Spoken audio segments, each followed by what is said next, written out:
Uzņēmumā Arstela vadītājs un dizaineras Alvidas Kauliņas darbi redzami uz pasaulē zināmu dizaineru modes skatu mēlēm. Viņas veiksmes tās slēpjas latviešu tautas ornamentos un jaunos risinājumos. Arstela dibinātāja, kura pati strādā arī pie dizaina un ievieš jaunas idejas, dod vērtīgus ieteikumus uzņēmuma tekstila māksliniecei. Tur iet pēc tam uz šito atkal atpakaļ un tad uz to zaļo. Tekstila māksliniece šobrīd gobelēna tehnikā auž košus somu audumus Japānas dizaineriem.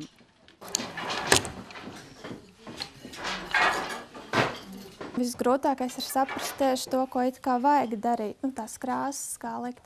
Bet vēl grūtāk ir tikai iedraudzēties ar tām stelēm, jo katrs stels ir savādāks. Un arī jāzina, kā tieši precīzi katram rakstam spiest tās pamiņas secībā kādā. Arstelas īpašniece nodarbina 20 dizainerus un daļamatniekus, kuri palīdz dzimt ar roku stelēm, austiem audumiem, mājas tekstila darbiem un aksesuāriem. Priekš galda viss un aksesuāru šāles.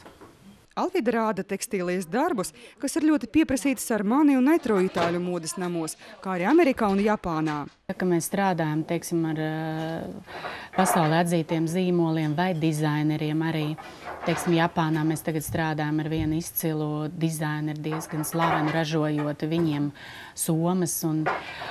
Tad, kad mēs parasti jautājam, ko viņi domā par piedāvāto prototipu vai modeli, viņi pat neatļaujās, tieši šis vārds man jālieto, neatļaujās neko iebilst vai kaut ko mainīt mūsu dizainā. Un tas mums ir tāds ļoti liels tāda atzinība un uzslava mūsu darbam, mūsu latviešu dizainam. Kad Alvida runā ar sadarbības partneriem par darījumiem, nesot starpības, kurš stāv tev priekšā – Japānis, Itālis vai Krievs, jo biznesa valoda absolūti visur ir vienāda. Mentalitāte paliek otrajā plānā. Tekstīlijas darbu rokraksts esot faktūru daudzveidība, smeļoties tautas daļamata pūrā.